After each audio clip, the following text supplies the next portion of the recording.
कृष्णा हरे कृष्णा कृष्णा कृष्णा हरे हरे हरे राम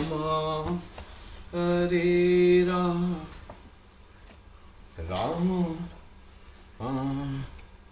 हरे हरे गोविंद बोलो हरि गोपाल बोलो। आज हम श्रीमद् भागवतम के तीसरे स्कंद का पेज 51 पढ़ने जा रहे हैं।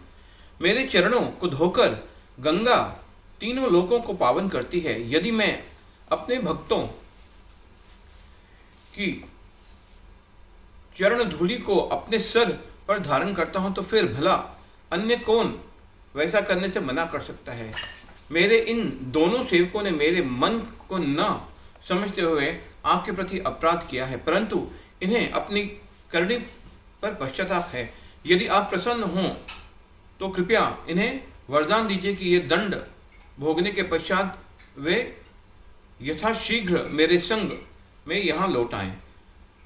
उत्सुकता भरे कानों से भगवान के अत्यंत विनम्र तथा मधुर वचनों को सुनकर कुमारगण कुछ क्षण ठहरकर उससे आशय पर विचार करने लगे, क्योंकि भगवान के वचनों के गूढ़ अर्थ को समझना इतना सहज नहीं होता। यद्यपि उन चारों का मन भगवान के अंतर्मन को भावनाओं को समझने में असफल हो रहा था, परंतु भगवान को देखने मात्र से उल्लसित हो उनका शरीर रोमांचित होने लगा। वे समझ गए कि भगवान के निर्दोष सेवकों को शाप देकर उन्होंने भारी गलती की है। उन्होंने कहा, हे भगवान, हम आपकी योजनाओं को नहीं जान सकते। आपके वचनों से तो ऐसा प्रतीत होता है कि इन्हें शाप देकर हमने आपका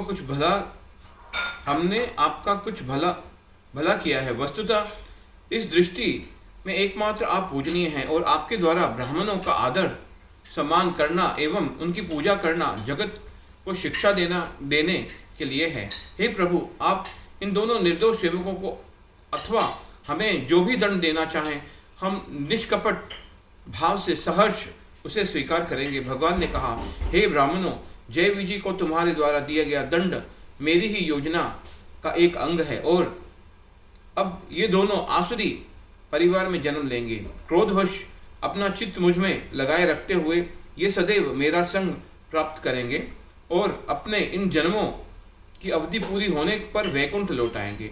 इस प्रकार जय और विजय का शापित होना स्वयं भगवान की व्यवस्था थी। सामान्यतः ये कभी नहीं होता कि चार कुमारों जैसे महान ऋषि इतने क्रोधित हों अथवा भगवान अपने द्वारपालों को दंडित होने दें या फिर वैकुंठ के किसी का पतन इस भौतिक जगत में हो।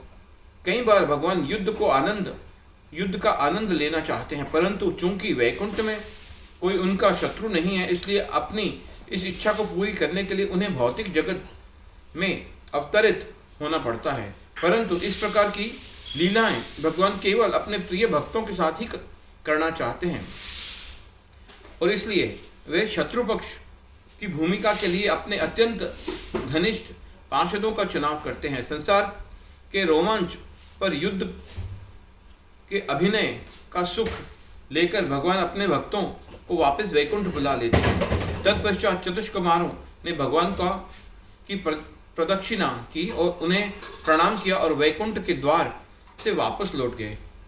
तब भगवान ने जय विजय का आदेश दिया, तुरंत यहाँ से मृत्यु लोक में जाओ, परंतु भयभीत मत हो। मैं चाहता तो ब्राह्मणों को शाप को निरस्त कर सकता था, परंतु मैंने वैसा नहीं किया। एक समय जब मैं सो रहा था और लक्ष्मी जी मुझसे मिलना चाहती थी तो तुमने उन्हें द्वार पर ही रोक लिया था। उस समय लक्ष्मी ने तुम्हारे पतन की भविष्यवाणी की थी। यद्यपि तुम्हें भौतिक संसार में 7 जन्म लेने का दंड मिला है, परंतु मैं चाहता हूं कि तुम इन 7 जन्मों की बजाय असुर परिवार में केवल 3 जन्म लो। क्रोध में सदैव मेरा चिंतन करते हुए तुम अपने समस्त पापों से मुक्त होकर शीघ्र ही मेरे पास लौट आओगे। हरे कृष्णा हरे कृष्णा।